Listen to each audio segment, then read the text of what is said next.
नमस्कार. निवेदक विठ्ठल पवार या माझ्या यूट्यूब चॅनलमध्ये आपल्या सर्वांचं मनःपूर्वक स्वागत करत आहे. वर्धापन दिनाच्या कार्यक्रमाचं सूत्रसंचालन कसं करावं?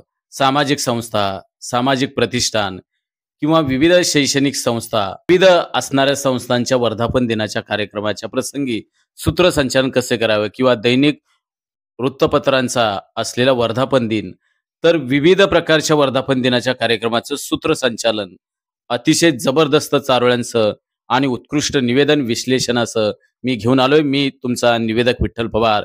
निवेदक विठ्ठल पवार या युट्यूब चॅनलवर जर तुम्ही नवीन असाल तर माझ्या युट्यूब चॅनलला सबस्क्राईब करा. चला तर सुरुवात करूया. वर्धापन दिनाच्या कार्यक्रमाप्रसंगी सूत्रसंचालकानं सुरुवातीला हे बोला: प्रत्येक यशामागं असतो एक प्रवास, काही संघर्षाचे तर काही संकल्पांचे. आजचा दिवस फक्त संस्थेचा वाढदिवस नाही, तर ती आहे आपल्या सामूहिक प्रयत्नांची जिंकलेली शर्यत. होय, संस्थेचा वर्धापन दिन म्हणजे एक उजळत जाणारी दीपमाळा. आपली साथ, आपली ताकद आणि आपल्या स्वप्नांचा साकार होत चाललेला प्रवास, अशा प्रेरणादायी सोहळ्याला आपण सुरुवात करताना मी निवेदक विठ्ठल पवार आपल्याला या मंगलमयी कार्यक्रमाच्या निमित्तानं मनःपूर्वक स्वागत करत आहे. एक, कार्यक्रमाची सुरुवात व निवेदकाचे प्रास्ताविक कसे असावे, तर ही त्याप्रसंगी चारोळी वापरा. आजचा दिवस आनंदाचा, अभिमानाचा क्षण हा खास. वर्धापन दिन हा रामराज्य संस्थेचा तेजाचा नवा प्रकाश. संस्थेचा इतिहास बोलतो, यशाची नवी कहाणी. वर्धापन दिनाच्या या सोहळ्याला गातो आनंदाने स्वागताची गाणी, आनंदाने स्वागताची गाणी. नमस्कार. आपल्या सर्वांच्या सेवेसाठी, समर्पित कार्यासाठी आज ज्यांचं नाव समाजात आदराने घेतलं जातं, अशा आपल्या संस्थेचं नाव निवेदकाने या ठिकाणी घेऊन त्यांचा आज जो 50वा असेल, 30वा असेल, 11वा असेल, 12वा जो असेल तो वर्धापन दिन, ज्याप्रमाणे आपण आपला जन्मदिवस दरवर्षी अत्यंत उत्साहानं आनंदानं साजरा करत असतो, त्याच पद्धतीनं आज आपल्या संस्थेचा हा जन्मदिवसाचा आनंद मंगलमय क्षण आहे, तो म्हणजे वर्धापन दिन. हा दिवस म्हणजे फक्त एक स्मृती नव्हे, तर संस्थेच्या कर्तृत्वाचा सन्मान आणि भविष्यातील वाटचालीची नवी प्रेरणादायी दिशा आहे.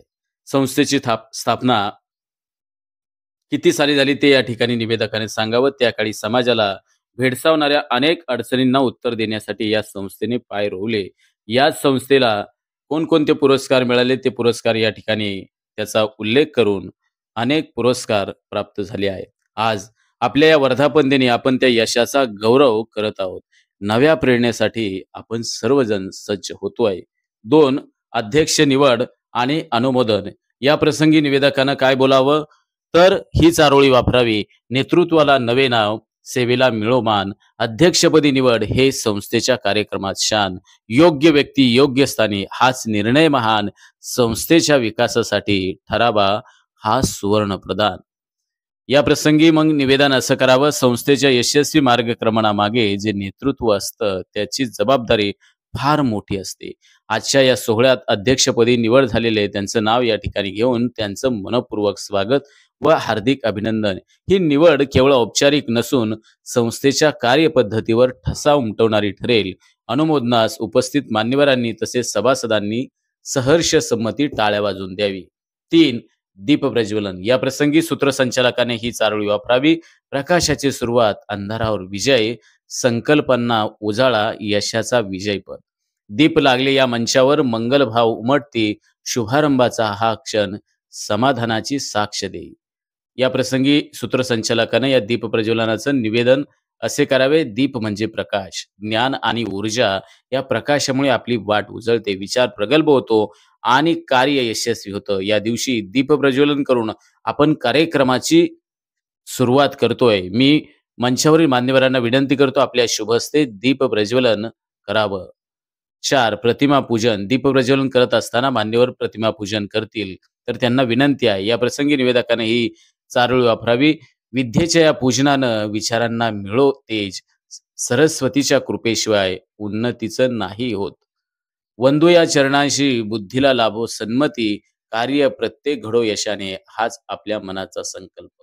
सर्व कार्याची सुरुवात आपण श्री गणेशांच्या वंदनानं करत असलो तरी ज्ञानाची असणारे आराध्य देवता सरस्वतीच्या देखील प्रतिमेचं पूजन वंदनेनं या ठिकाणी होते. तर यशाचे आशीर्वाद आपल्याला या निमित्ताने लाभत आहेत. ज्ञान, कला आणि वाणीची अधिष्ठात्री देवी म्हणून आपण सर्वजण सरस्वतीचं पूजन या प्रसंगी करतोय. मान्यवरांना विनंती आहे त्यांनी सरस्वतीच्या प्रतिमेचं पूजन करावं. 5. मान्यवरांचा सत्कार निवेदकाने ही चारोळी वापरावी. मान्यवरांचे आगमन सोहळ्याला लाभली छाया, तपस्येच्या यशस्वीतेला मिळाली त्यांच्या विचारांची माया. सत्कारांचा हा मान आमच्या प्रेमाची ओळख, अभिनंदनाच्या या वर्षावात भरभरून सांगू दे ही आनंदाची पहाट.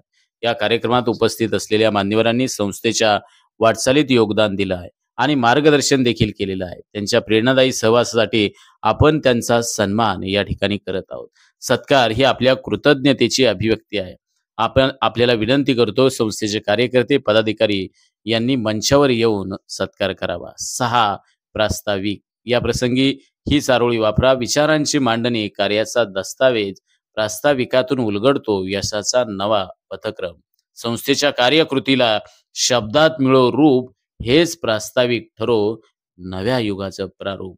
नव्या युगाचं प्रारूप. प्रास्ताविक हे कार्यक्रमाचं हृदय असतं. संस्थेचा इतिहास, वाटचाल, यश आणि उद्दिष्ट याचं नेमकं व प्रभावी चित्रण प्रास्ताविकातून होते.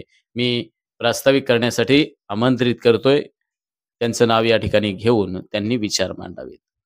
7. वर्धापन दिन विशेष गौरव पुरस्कार वितरण या प्रसंगी चारोळी ही वापरावी. कर्मवीरांची कदर, यशाचा होतो सत्कार, गौरव पुरस्कारातून मिळतो समाजात आदर, कार्य आणि योगदानाचं होई इथे स्मरण, वर्धापन दिनाचा सोहळा ठरतो खऱ्या नायकांचा गौरव क्षण. संस्थेच्या कार्यकाळात काही व्यक्तींनी अपूर्व कार्य करून संस्था व समाजाच्या उन्नतीसाठी मोठं योगदान दिलं आहे. त्यांना आज विशेष गौरव पुरस्कारानं सन्मानित करत आहोत.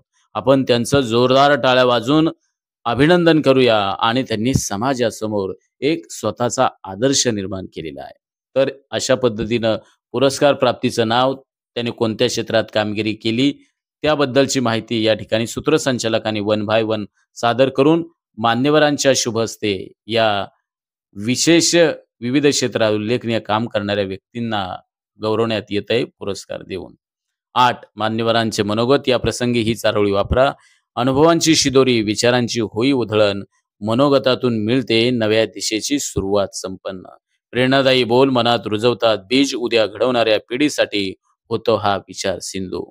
आपल्या मान्यवरांच्या विचारांचा आपल्या संस्थेसाठी, समाजासाठी अत्यंत खूप मोठं महत्व आहे. त्यांचे अनुभव, त्यांचे विचार आपल्याला नवा दृष्टिकोन देतात. मी विनंती करतो मान्यवरांचं नाव घेऊन की यांना मनोगतासाठी अशा पद्धतीनं मान्यवरांची मनोगते सूत्रसंचालकानं अशा रीतीने निवेदन करावी. 9. आभार प्रदर्शन त्या प्रसंगी ही चारोळी वापरा. उपस्थितांचं ऋण शब्दात व्यक्त करता येत नाही. आभारांच्या या वाक्यात प्रेम आणि कृतज्ञता लपली जाईल. कार्यक्रमाची पूर्णता आभारांती होते सुंदर. मनापासून मान्यवरांचे सहकार्याचे करूया आभार मनपूर्वक. कोणताही कार्यक्रम यशस्वी होतो तो केवळ सर्वांच्या सहकार्यामुळे.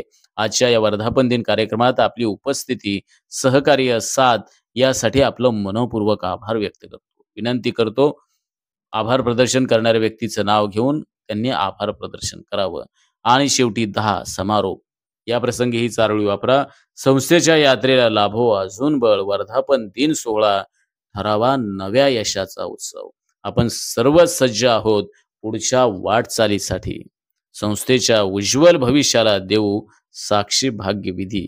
अशा रीतीनं वर्धापन दिनाच्या कार्यक्रमाचं सूत्रसंचालन, त्याचा क्रम आणि निवेदन विश्लेषण अत्यंत सुंदर शब्दात देण्याचं काम या ठिकाणी मी केलेलं आहे. आमच्या चॅनलवर नवीन असाल तर सबस्क्राईब बटनावर क्लिक करा आणि बेल आयकॉन प्रेस करा.